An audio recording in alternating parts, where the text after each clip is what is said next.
So I will admit, Iron Lung wasn't fully on my radar. I didn't know much about it, didn't look into it. But because of the controversy where first, when I found out it was a Markiplier film, I was like, oh, I didn't know Markiplier was doing a movie. I know of Markiplier because I have hardcore gaming friends. Then when I found out that I noticed that the movie was removed from the box office to get in the weekend because I was kind of surprised. I was like, oh, wow, it actually won the weekend. And all of a sudden it was just gone. And then I seen a couple people cover it about it being gone, including Markiplier himself, but then also like Hufflepuff and stuff. I'm like, wait, they do this. But in all truth, when it's creative stuff, if you're not in the cool kids club, we'll just say that whether it's acting, music, comic books, movies, TV shows, they will try to stamp you out. Remember what happened with the guys with GameStop when they pulled that? They were trying to sue them like, you can't do these tactics. They're like, we're just doing the things you guys do. But you can't. It's like the market's supposed to be open to everyone. Now all of a sudden it's gatekeeping. And that's a big problem, I think, with a lot of things. And I think with this film, they were upset because it beat Sam Raimi's movie, and Sam Raimi's amazing, but it beat his movie, and, it did. Send Help is going to lose money, whether they like it or not, it is. Where this movie has, $3 million? I think it's up to, last time I saw, I think it was pushing 30 mil or getting up there to 30 mil. That's a huge profit. No matter how you slice it, even if the movie theater takes 40%. And I did see after I saw the movie that they're extending the movie thing because it's actually getting a little bit of buzz. Now, what's cool about this film, the fact that he's kind of going against the grain and is showing that we need maybe more independent creators that really have a mind for this. I remember there was like another YouTube thing that they made a movie, but it was like paint by numbers horror. I was like, this is not like over the top, but this is a movie that, I even talked to a couple people online, like, they were actually surprised. I mentioned, I was like, yeah, I liked it myself. And I just talking on the comments, from people talking about it too. They were like, they were surprised that I liked it. Because I just haven't gotten to do the video yet, and I'm redoing this video, which is why I'm mentioning this now. So I saw the movie about 3 days ago, but I've just been really busy, so I have not been able to sit down and do this. That's why I apologize ahead of time. That's why I was kind of jumpy. But anyway, they were surprised because a lot of people were like, well, if you know the lore of it, you'll like it more. Or if you're like that, that way, or you might like it, or it could maybe not be your movie or something. Here's how I'm going to put this movie. If you like cosmic horror, and I'm talking more like Lovecraft style horror, not so much like Alien.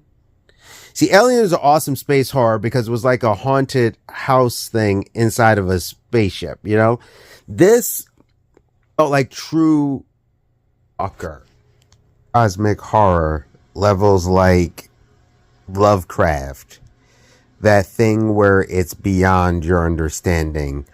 I think the movie was pretty good.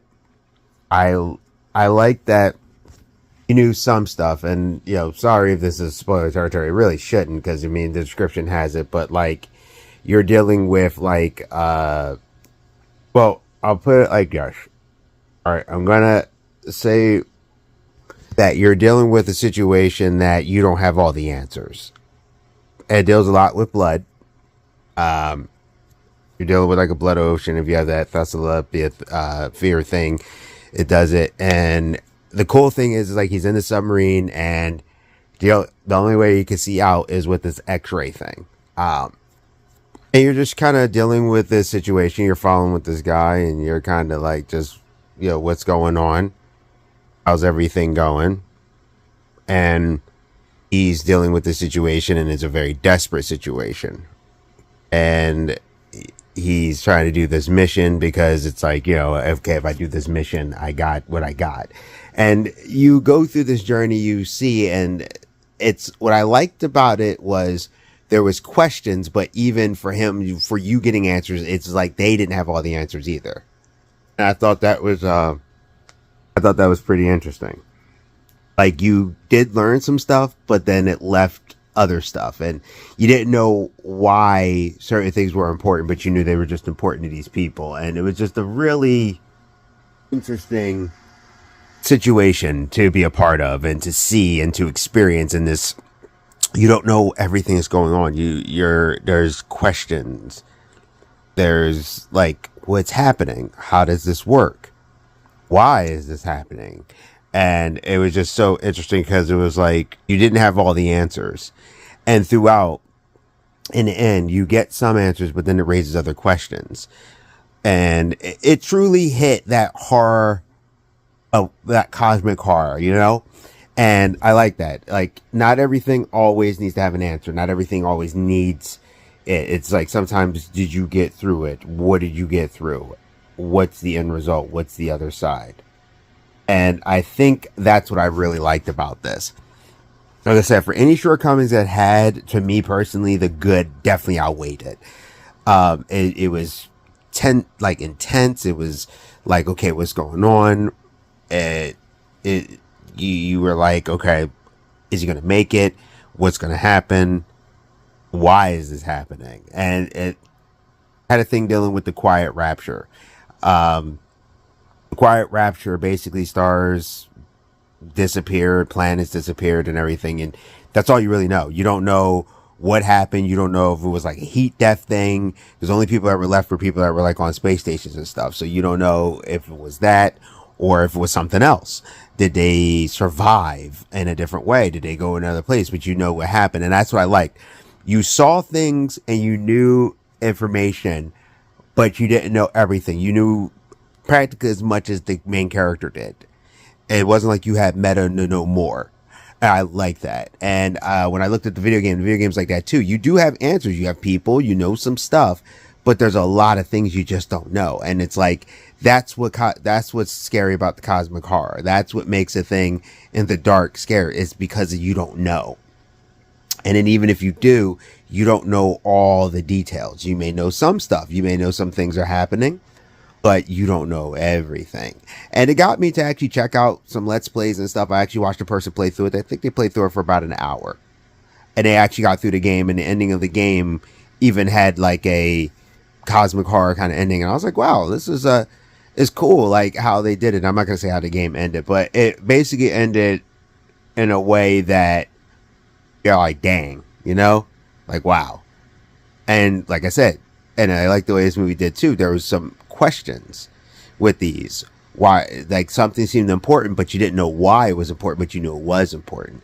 So it needed to be done. And what the blood was and how he was dealing with the stuff, and there more to it, and what's this thing, and he, you know, hearing stuff and dealing with stuff, and just all around.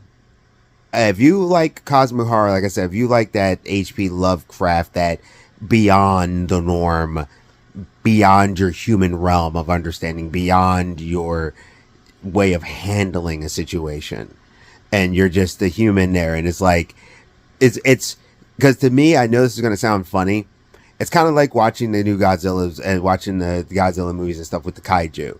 People understand them sort of, but it's like, at the end of the day, what can you do against them? Unless you have like some giant robot tank thing or something, but for the most part, you can't really do anything. You can shoot at them, Godzilla's going to blow you up. Like, and I like that. Like, it's something beyond the realm of what you can do, and there's nothing you can do about it. And then this one, it's even more because it's like, you don't know all the details. You just know you're just in this situation, and now you have to deal with the situation. So I would say this movie was definitely a good time. If you wanted to wait for it to come on to like streaming or something, I don't think it's not a bad thing, but I wanted to support a independent creator who basically they were trying to screw over because they did it. Like, I've been seeing them push like, oh, let's help us. Like, the movie's not doing well. And that's nothing against Sam Raimi or any of the actors in it. It's just not.